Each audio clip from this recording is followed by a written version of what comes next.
Olá, eu sou Fabrício Vale, estudante do primeiro semestre de administração na UNB e do sexto semestre de Ciências Econômicas da Universidade Católica de Brasília.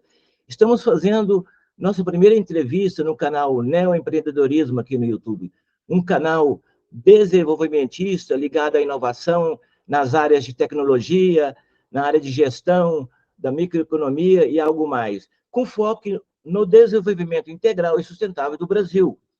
Aqui nós gostamos de Keynes, dos neo-keynesianos, e amamos o economista tcheco Joseph Schumpeter, que eu conheci há pouco tempo, criador do conceito destruição criativa. Essa entrevista é parte de um trabalho acadêmico no curso de administração da UNB, na matéria Introdução à Administração, do professor Diego Mota. Nós estamos aqui, digamos assim, dando uma escaneada, uma analisada na empresa do Hermano, a Opta 3. A empresa de consultoria Opta 3, do Hermano, a empresa que ele lidera, atua no setor de alta tecnologia, em áreas como internet das coisas, sensores inteligentes, wireless para grandes áreas, sistema de rastreamento de ativos, são muitas coisas, né? E é uma área que, conversando com ele antecipadamente, tem muitas barreiras de entradas para empresas assim, que não têm preparo. Então, a Opta 3 realmente é uma empresa muito interessante e muito bem situada, apesar de pequena, é uma coisa interessante, nós vamos ver lá no final. Eu vou ler aqui uma apresentação breve aqui, tirada do currículo dele. Aliás, um currículo, viu, irmão? Eu fiquei ali, assim, caiu o queixo. Eu te conheço há muito tempo, mas eu, quando eu li aquele currículo, fiquei assim, eu falei, puxa vida, meu amigo Hermano, com um currículo desse, né, pode ser até reitor da UNB. Vamos lá, então. O Hermano é um executivo com sólida experiência na administração de negócios, análise e expansão de operações no Brasil e no exterior, incluindo Europa, Estados Unidos e América Latina. Ele atua com foco nas áreas de tecnologia e serviços digitais, com experiência no relacionamento e negociação com investidores internacionais e fundos de investimento, processo de fusões e aquisições, auditoria legal, financeira e operacional. O Hermano, interessante, ele fez graduação em engenharia eletrônica no UNB, se formou em 1986 e depois fez mestrado em Sussex, na Inglaterra, em software e inteligência artificial. Vejam só, 1989, o Hermano já estava estudando inteligência artificial. Deve ter visto alguma coisa, né, Hermano? Lá atrás, né? É verdade, Então, Hermano, eu vou pedir para você dizer suas primeiras palavras, né? E se você quiser falar resumidamente de sua experiência, de suas experiências profissionais mais marcantes, você fica à vontade. Depois a gente começar a entrevista assim, com um tempero especial, com um depoimento seu. Depois nós vamos entrar na parte técnica e, em seguida, mas no final a gente vai falar de negócios mesmo, tá? Então fica à vontade aí, irmão. claro, claro. Fabrício, primeiro quero agradecer pela oportunidade, contribuir um pouco aqui com a da nossa experiência com você e com todo mundo que nos ouve. Eu, como você falou, sou formado em engenharia elétrica na UNB e depois fiz um mestrado em software e inteligência artificial na Inglaterra. Eu sou um profundo apaixonado pela área de tecnologia e inovação. Já trabalhei em muitas empresas desenvolvendo soluções de tecnologia, tanto na parte de hardware, da parte de eletrônica, quanto na parte de software, desenvolvimento de soluções com inteligência artificial e também na área de telecomunicações. Já passei por várias empresas, já montei uma empresa há muitos anos atrás de telecomunicações, a empresa cresceu bastante, a empresa chegou a ter um pouco mais de 100 mil clientes, nós fizemos alguns acordos com fundos de investimentos internacionais, inclusive do Brasil e dos Estados Unidos, e fomos a primeira empresa do Brasil a fazer um IPO nos Estados Unidos, a lançar ações na Bolsa de Valores Nasdaq nos Estados Unidos, com bastante sucesso. Depois dessa empresa, essa empresa foi negociada no Brasil com outros investidores. Eu já montei mais umas 3 outras empresas, todas de tecnologia, na área de desenvolvimento de soluções. Já trabalhei, como eu te falei, tanto na área de hardware, desenvolvimento de soluções de tecnologia com circuitos eletrônicos, com software, com IoT, que é a internet das coisas, com inteligência artificial, com telecomunicações, tanto na parte de desenvolvimento de redes de fibras óticas, como também na parte de desenvolvimento de soluções wireless e tecnologias celulares. E, mais recentemente, eu implantei a minha empresa de consultoria e, além de desenvolver os nossos próprios projetos nas empresas em que eu atuei, eu passei a ajudar as empresas a desenvolver os seus projetos. Então, eu venho atuando há alguns anos como consultor, ajudando empresas que precisam se estruturar para esse novo mundo de tecnologia digital, que precisam se estruturar principalmente para esse novo mundo de inteligência artificial e software, e eu faço esse papel de ajudar as empresas a se estruturarem. Isso é o que eu faço hoje, né? Como eu te falei, eu tenho uma profunda paixão pela área de tecnologia e inovação, mas, obviamente, com a minha experiência executiva, já atuei em vários níveis de administração, tanto com planejamento financeiro, com desenvolvimento de negócios, na parte administrativa, na parte de estratégia. Então, eu diria que é muito bom a gente ter essa experiência abrangente de negócios em todas as áreas. Ok, irmão. Devido ao tempo, a gente não vai poder entrar com profundidade em todas essas áreas aí, mas vamos tentar entender um pouco a Opta 3. Eu vou começar com uma área que eu acho muito interessante, que é a internet das coisas. Eu vi lá no seu portal que você trabalha com Gateway IoT, né? O que é esse Gateway? E quais são os principais desafios técnicos enfrentados no desenvolvimento desse Gateway? Explica para nós aí. Na verdade, Fabrício, esse conceito de internet das coisas, um conceito que nos diz que, basicamente, nós vivemos em um mundo em que todos os objetos e todos os dispositivos que nos envolvem vão passar a ser inteligentes e já são praticamente inteligentes. Veja que a internet surgiu com o objetivo de melhorar a comunicação entre as pessoas e cresceu rapidamente com o surgimento do e-mail, né? Então, as pessoas trocam informações através do e-mail, mas, na verdade, é importante dizer que já há alguns anos o tráfego de dados que circula na internet ele já é muito maior quando é gerado por dispositivos eletrônicos do que pelo ser humano, do que por e-mail, né? O volume de dados trafegado pela internet ele já é muito maior, gerado por switches, por roteadores, por smartphones, por dispositivos eletrônicos. O tráfego é muito maior do que o gerado pelos próprios seres humanos. O que significa que os dispositivos que estão à nossa volta, todos estão se transformando em dispositivos inteligentes. Eu não falo só de smartphone, de celular, de relógio inteligente. Hoje você tem geladeira inteligente, cafeteira inteligente, o seu carro é inteligente. Então, os dispositivos que estão à nossa volta passam a ser inteligentes. E a gente vê isso muito no mundo moderno, quando você tem na sua casa lá um dispositivozinho, um assistente pessoal, com quem você conversa, faz perguntas. É o caso da Alexa, né, do Echo da Amazon, é o caso do Siri da Apple. Então, o mundo à nossa volta está se tornando inteligente, e aí você tem uma série de dispositivos e sensores. Por exemplo, na sua casa, você pode ter um sensor que detecta se alguém entrou, se a janela ficou aberta, se tem fumaça, se tem vazamento de gás. Ou seja, os próprios dispositivos à sua volta começam a se comunicar com você. Esse é o mundo que nós chamamos do mundo da internet das coisas, né? Obviamente, quando você tem todos esses dispositivos transmitindo informações, você precisa de alguma coisa que coleta essas informações e manda as informações para a internet, ou manda as informações para que elas sejam processadas e enviadas para você, né, de uma forma útil. Então, esse dispositivo que concentra essas informações desses sensores é o que nós chamamos de gateway, né? É um dispositivo de transferência de informação. É um dispositivo que pode ficar na sua casa, na sua empresa, mas que tem como objetivo coletar essas informações desses sensores, desses dispositivos inteligentes que existem no seu ambiente, processar essas informações e enviar para a internet, né? Esse é o conceito do gateway de IoT.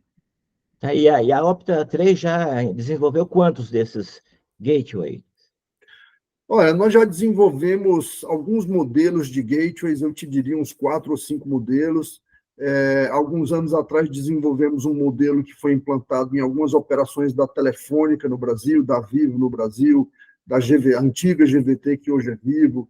Então, esse projeto cresceu bastante, foi desenvolvido em várias empresas para coletar essas informações, né? Então, já desenvolvemos alguns modelos e, obviamente, o desenvolvimento desses dispositivos não requer só o conhecimento de eletrônica, de hardware, de equipamento.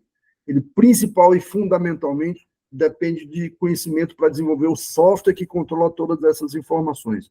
Mais importante do que o dispositivo em si, hoje em dia, é a inteligência por trás desses dispositivos. É o software, o aplicativo que processa essas informações e envia essas informações para a internet e processa essas informações de uma forma útil para o ser humano. Interessante. E esses gateways, essa área, ela pode, sim, em termos de mercado global, com o desenvolvimento disso aqui no Brasil, pode impactar bem a competitividade no Brasil, no cenário global do IoT. Quer dizer, você com a sua empresa, uma empresa que desenvolve um gateway desse, ele pode, a empresa pode se tornar mais competitiva no cenário global, faz uma ligação aí com o mercado global. Olha, tem dois aspectos interessantes, né?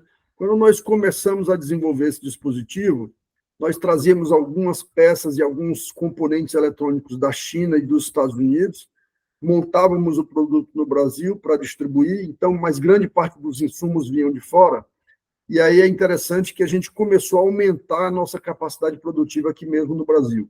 Então, toda a placa do circuito eletrônico, alguns componentes, a gente passou a comprar aqui no Brasil e produzir aqui no Brasil.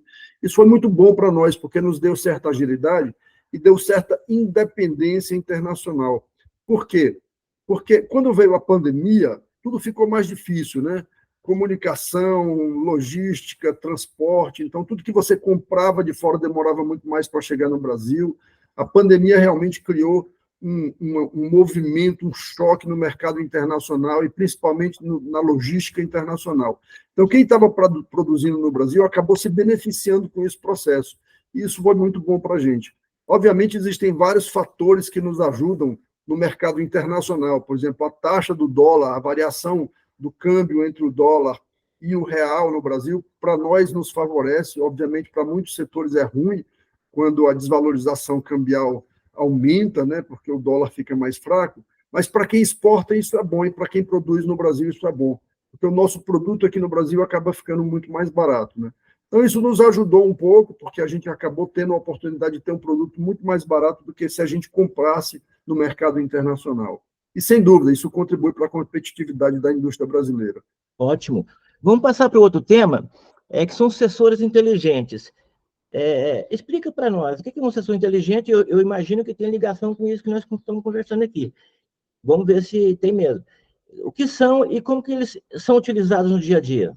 É bastante interessante, né, Fabrício? Porque esse nome sensor inteligente parece um nome muito bonito, um nome de marketing, e principalmente hoje, com o surgimento da inteligência artificial, todo mundo fala de inteligência artificial, mas ninguém consegue definir claramente o que é inteligência e o que é um sensor inteligente, né? Então, é muito importante você definir o que é inteligência, porque, lamentavelmente, tem muita empresa falando de inteligência artificial, muita empresa falando de sensores inteligentes, equipamentos inteligentes. Na verdade, usam esses termos muito mais como marketing do que como realidade, né?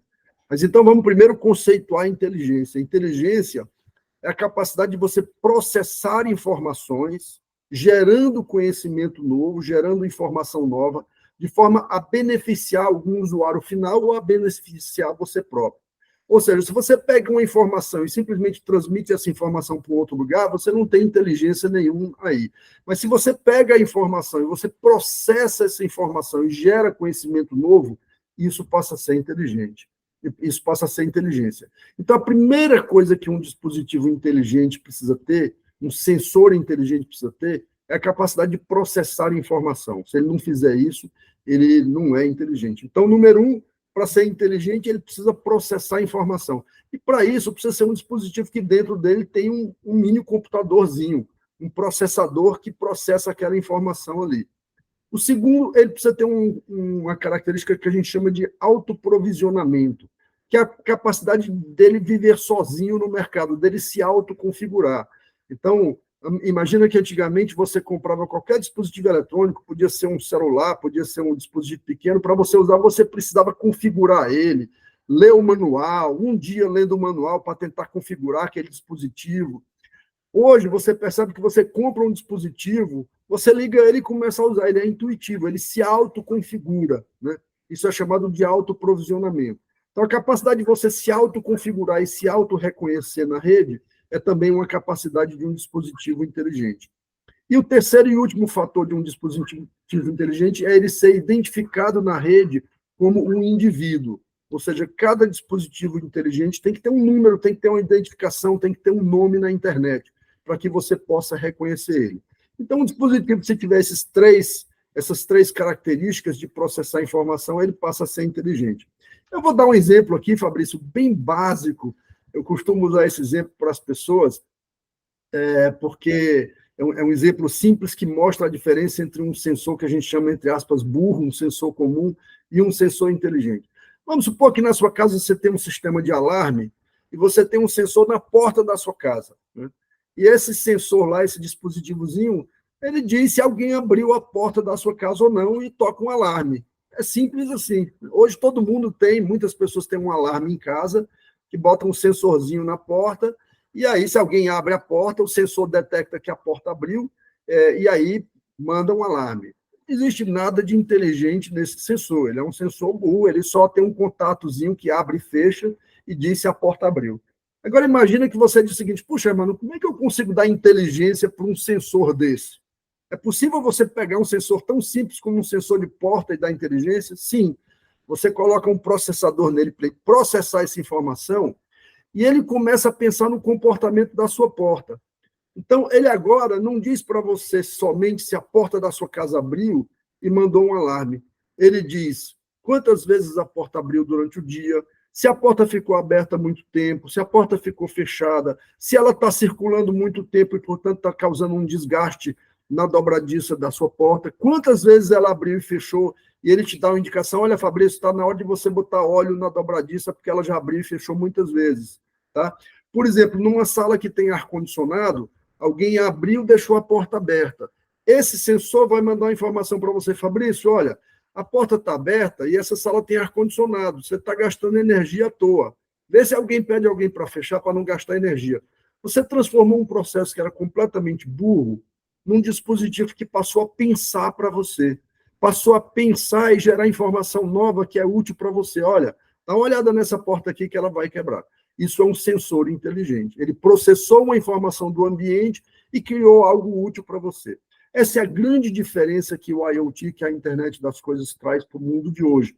É trazer inteligência e processamento de informação útil para os sensores que existem à nossa volta, de forma a facilitar a vida do ser humano. Você falou no começo aí que é preciso também gerar informação nova.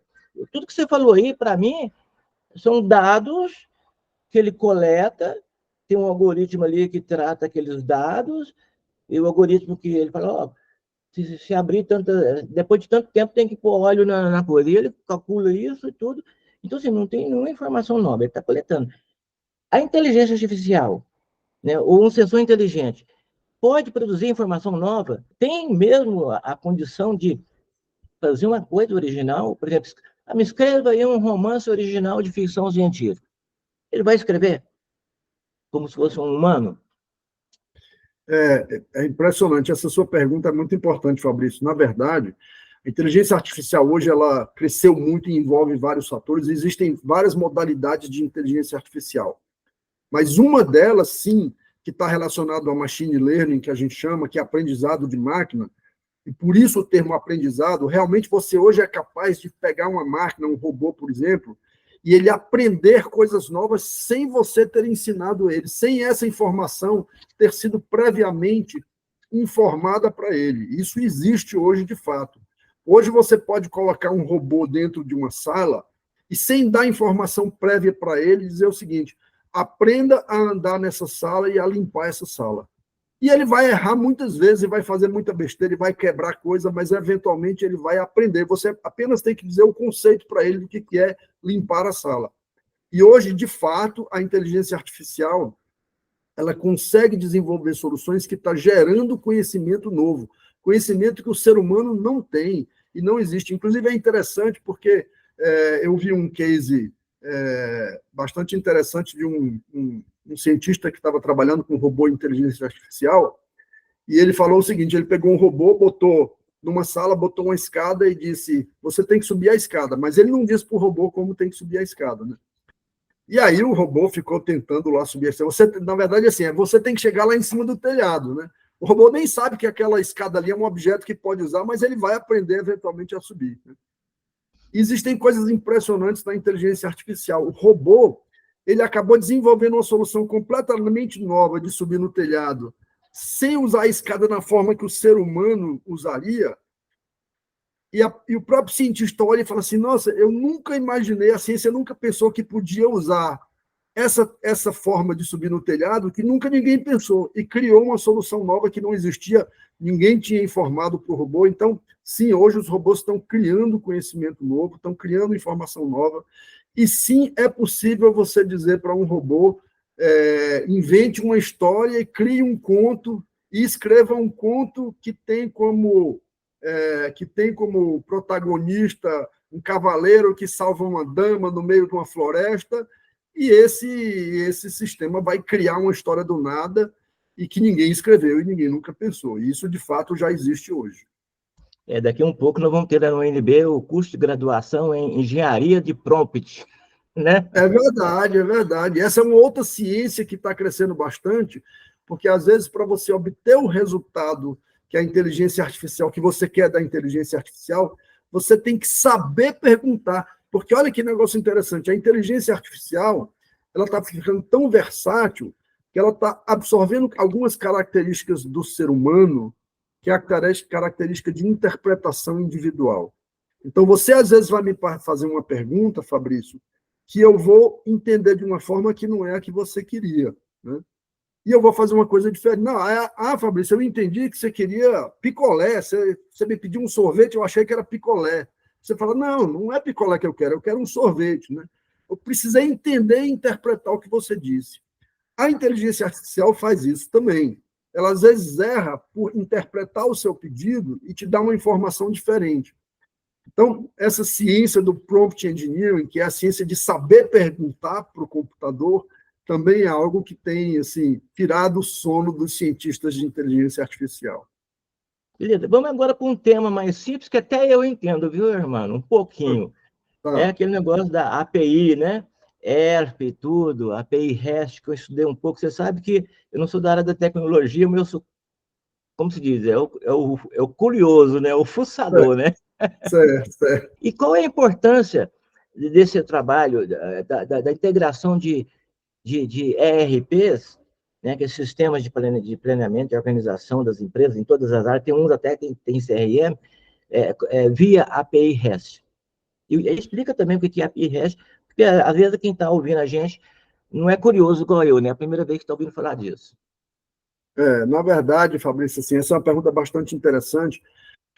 Tudo no mundo hoje é tecnologia, né? E a gente sabe que quem estuda programação de computador, quem sabe desenvolver programas de computador, acaba tendo uma boa oportunidade de mercado, porque esse é um mercado em crescimento, tem muita demanda de profissionais que sabem programar em diversas linguagens de programação. Mas a verdade é que o mundo está mudando rapidamente, né? E a gente falou em inteligência artificial, a inteligência artificial está até escrevendo programas, mas hoje eu diria que a grande característica, a característica mais versátil das pessoas de tecnologia hoje, nem é necessariamente saber programar em computador, é saber integrar diferentes programas e diferentes aplicativos. Então, hoje você tem um aplicativo de controle financeiro da sua empresa, você tem um outro aplicativo de controle do RH e da folha de pagamento, você tem um outro aplicativo de controle das suas vendas, e são softwares diferentes, são aplicativos diferentes, mas você precisa fazer esses diferentes programas conversarem entre si, trocarem informações, né? E hoje, como é que você faz isso? Você faz isso via o que a gente chama de APIs, né? API é Application Programming Interface, que é a interface de aplicações entre programas. Então, na verdade, a capacidade de fazer com que diferentes programas de computador e diferentes sistemas conversem entre si é a capacidade de integrar essas soluções, que é muito importante no mercado de hoje. Existem várias ferramentas para que você faça essa integração. Uma das ferramentas mais comuns, um dos métodos mais comuns, você pode trocar arquivo HTML, arquivo XML, arquivo CSV, TXT, enfim, Mas uma das formas mais comuns e mais populares que surgiu nos últimos anos é o que a gente chama de API REST, que é o que você falou, o API RESTful, né? Que na verdade é uma forma de integração, uma forma de API que usa um formato de uma linguagem específica Java lá, que é o JSON, e você usa essa forma de integrar os aplicativos para gerar novas informações. E essa é uma característica muito importante do mercado.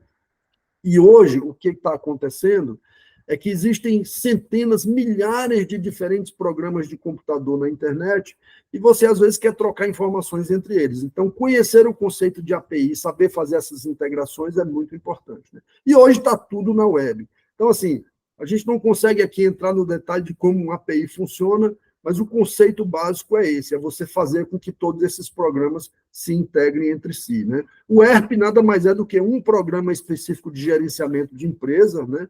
Um programa de gestão financeira, contábil, RH de uma empresa, a gente costuma chamar de ERP ou ERP, como algumas empresas chamam. Tem várias soluções muito famosas no mercado, tem TOTUS, tem Banner, tem SAP, tem OMIE, então tem várias soluções muito interessantes, e todas essas informações hoje fornecem essa capacidade de você se integrar com outras aplicações de mercado.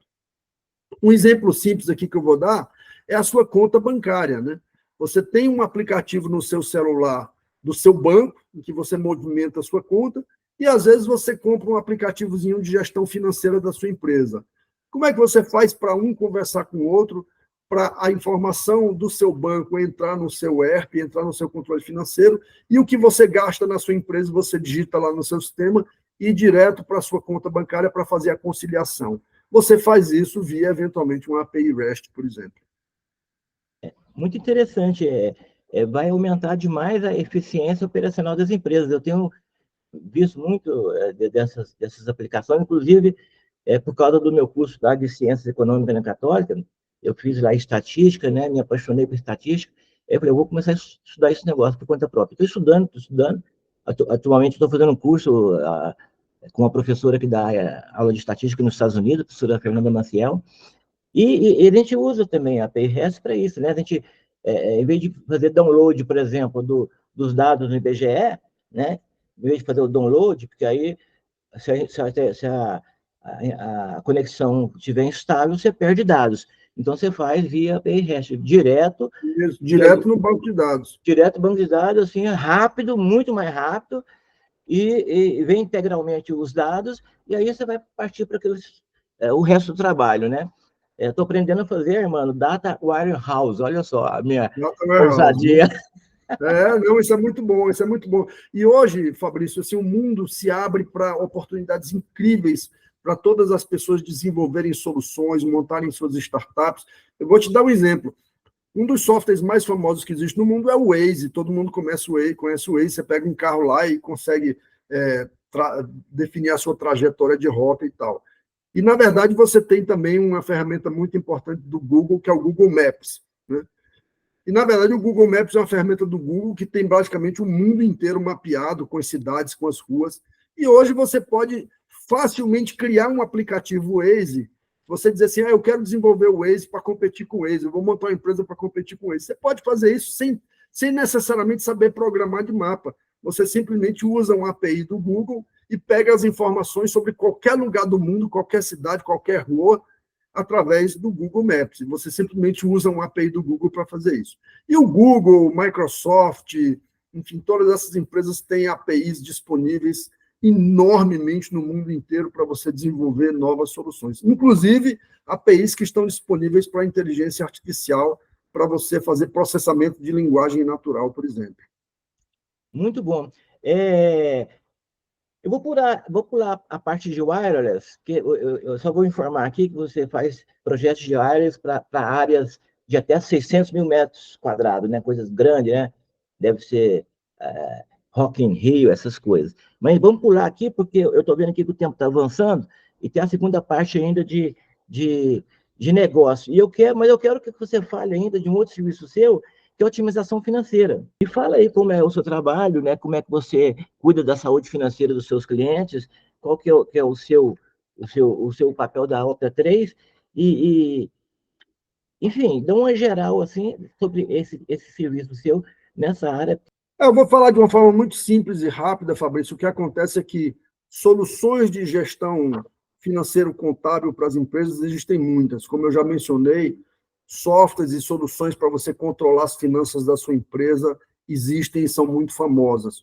O que acontece é que a maioria dessas soluções elas são muito complexas. Você entra num ERP, por exemplo, num SAP, num TOTUS, num Banner, tem milhares de opções de menus e mesmo o pequeno empresário nem consegue entender. Eu conheço muitos CEOs, presidentes de empresas, diretores, eles entram num aplicativo e falam assim, eu preciso tirar um relatório do meu faturamento dos últimos 12 meses. E ele fica 15 minutos tentando entender no menu do sistema onde é que ele tira esse relatório, porque é muito complexo, né?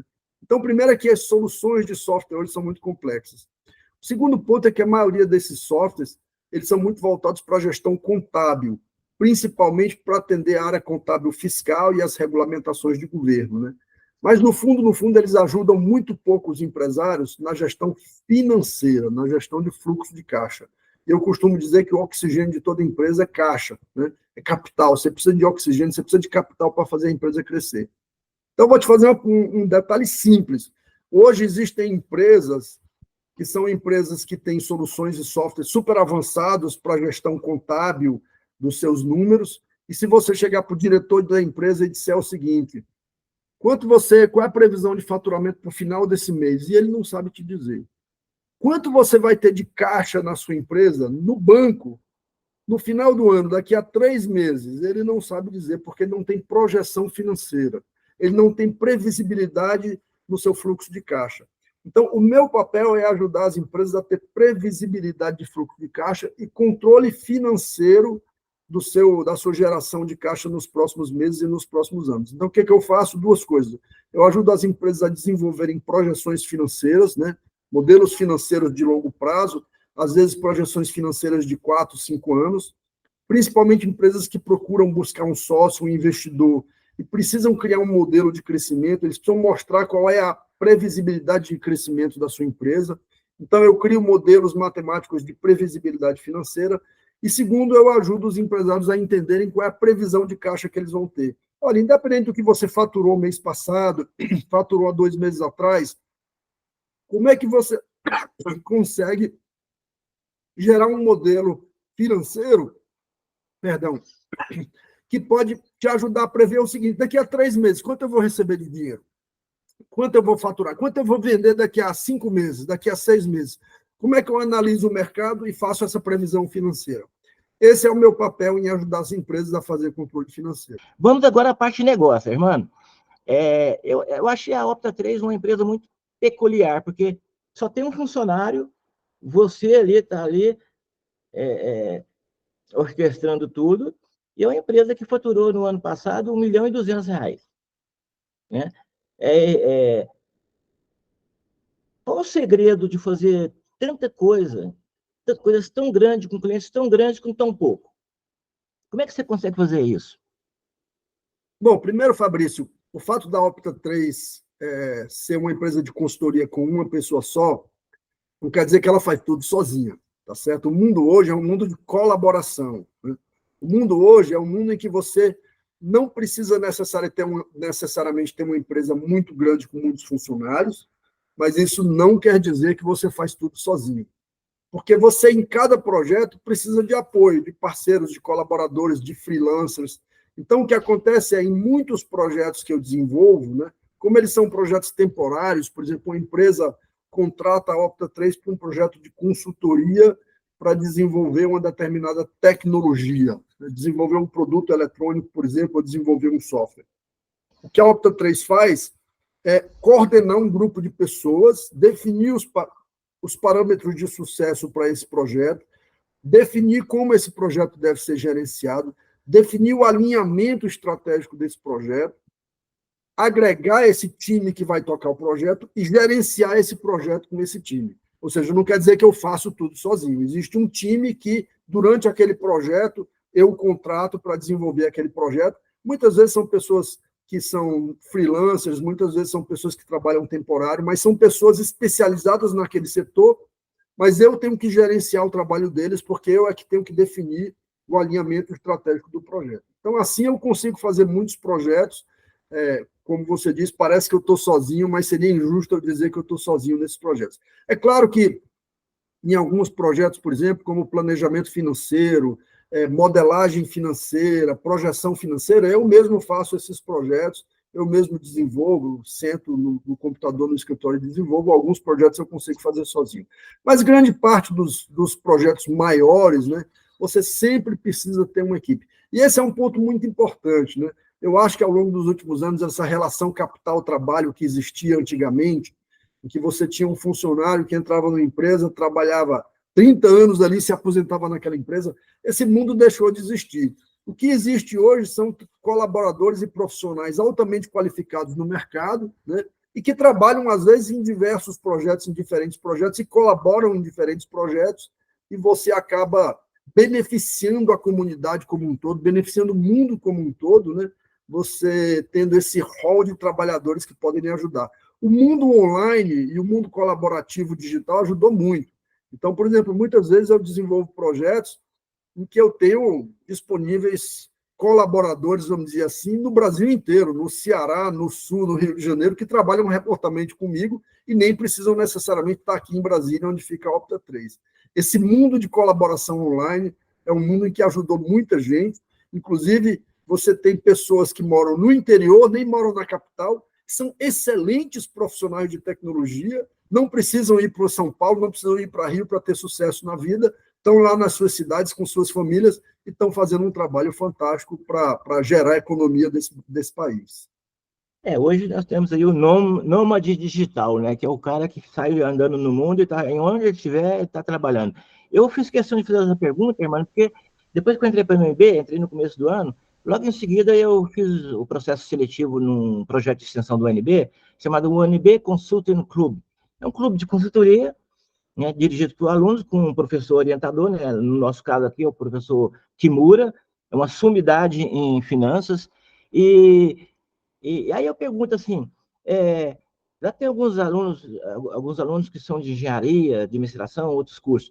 Um aluno, por exemplo, de engenharia eletrônica, do UNB Consulting Club, teria alguma chance, se ele, por exemplo, se candidatasse aí para trabalhar com você, num estágio, alguma coisa, para eu passar depois essa notícia lá para os meus colegas da área de engenharia e computação e tudo mais. Claro, claro. Na verdade, Fabrício, assim, interessante, a gente até, mesmo que a gente não tenha um projeto em andamento, a gente gosta de conhecer as pessoas, a gente gosta de conhecer as habilidades que elas têm, e eu aqui, né, na Opta 3, a gente cria um banco de profissionais, né, de currículos profissionais, porque às vezes a gente conhece pessoas que têm certas habilidades muito importantes, e a gente diz, olha, daqui a um mês, daqui a 2 meses, a gente vai desenvolver um projeto, a gente vai precisar dessa pessoa. Então, conhecer as pessoas e suas habilidades é muito importante, e eu posso dizer que sempre tem oportunidade, não faltam projetos nesse mercado, e eu estou sempre procurando profissionais qualificados para trabalhar nos projetos que nós desenvolvemos, né? E eu costumo dizer uma coisa, a gente trabalha com projetos muito inovadores, principalmente na área seja na área de tecnologia, seja na área de negócios, seja na área de projeções financeiras. Assim, os nossos projetos são sempre muito inovadores, a gente está sempre buscando pessoas que possam contribuir para esses projetos. Ótimo, irmão. Eu vou divulgar lá esse vídeo depois, se tiver no canal, né? Depois de dar uma editadinha, se for o caso, para fazer lá a divulgação da sua empresa no NB. Vamos agora para os finalmente, que está quase terminando aqui o horário. Eu sei que você fala Esperanto, né? A língua internacional planejada e neutra, eu também trabalho com Esperanto há 52 anos, a gente se conheceu, aliás, foi nesse meio do Esperanto. E eu avalio que o Esperanto é uma mega tendência assim, grande no mundo dos negócios, na globalização econômica, é uma língua pouco conhecida, né? Mas é que nesse mundo multipolar, globalizado, né, caminhando para ser um mundo multipolar, né, onde a política das línguas está sempre instável, eu queria saber de você o seguinte, por que você aprendeu Esperanto e qual a sua relação com ele? Alguma vez o Esperanto foi útil para você, assim, nos negócios? Ou você aprendeu só por um outro motivo qualquer? Não, primeiro, Fabrício, é importante dizer, eu aprendi Esperanto em casa. Na verdade, meus pais falavam Esperanto em casa, meu pai e minha mãe falavam Esperanto. e eu aprendi desde menino, aprendi naturalmente a falar Esperanto e acabei me interessando pelo idioma. E depois, obviamente, me aperfeiçoei no idioma e realmente aprendi a falar Esperanto. E o Esperanto me foi útil em vários casos. Primeiro porque meus pais, como falavam Esperanto, eles recebiam, às vezes, amigos do mundo inteiro que vinham da Europa, dos Estados Unidos, da África, da Ásia, e vinham visitar o Brasil e, às vezes, passavam lá em casa e todos eles, porque não falavam português, comunicavam com a gente em Esperanto, né? Isso era muito bacana porque me dava a oportunidade de ter uma visão global do mundo. Eu acabava aprendendo muito sobre novas culturas, sobre novas pessoas, né? Que eu não conseguiria aprender se eu fosse ainda criança tentar aprender inglês ou outros idiomas, né? E com o Esperanto me deu essa oportunidade. Depois que eu cresci, eu usei o Esperanto algumas vezes na minha vida profissionalmente, e vou até dar alguns exemplos. Há cerca de 4 anos atrás, só como exemplo, eu fui num congresso internacional de tecnologia na China, em Shenzhen, um congresso muito grande, e eu vou confessar para você, eu falo inglês normalmente, e eu fui sem nenhuma pretensão de necessariamente usar o Esperanto, até porque era um congresso internacional de tecnologia na China, eu imaginei que todo mundo falava inglês, né? Em Shenzhen, ainda mais, que é uma cidade muito conhecida na área de tecnologia, e eu vou te confessar que eu fiquei muito surpreso, porque, basicamente, mais de 80% dos estandes eram empresas chinesas em que as pessoas não conseguiam falar inglês. E era muito difícil minha comunicação com essas pessoas. E eu estava lá a negócio, eu estava prospectando novas tecnologias e novas soluções, né? E aí eu acabei falando com um amigo na China que fala Esperanto, né?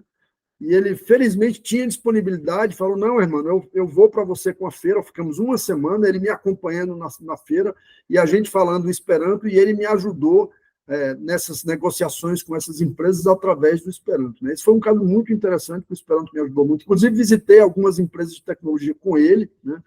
E ele, além de chinês, falava Esperanto. Então, esses são casos de comunicação, de integração, de interação, que o Esperanto me ajudou muito mesmo no mundo profissional, né? Então, eu que falo inglês e sei do valor do inglês e da importância do inglês, também consigo ver em muitos casos a utilidade do Esperanto, mesmo no mundo profissional, e tenho vivido isso na prática. Beleza. Eu, pra você ter ideia, meu último emprego, assim, com salário, eu quase não tive emprego na vida, né? Sempre autônomo e tudo, mas eu tive o último emprego, assim, que eu tive foi como redator da revista Esperanto, da Associação Universal de Esperanto, com sede em Rotterdam, né? Ganhando em euro. Fiz algumas viagens internacionais por causa do Esperanto. Tenho muito contato na China também. Os chineses gostam do Esperanto, desde Mao Tse Tung, eles apoiam o Esperanto.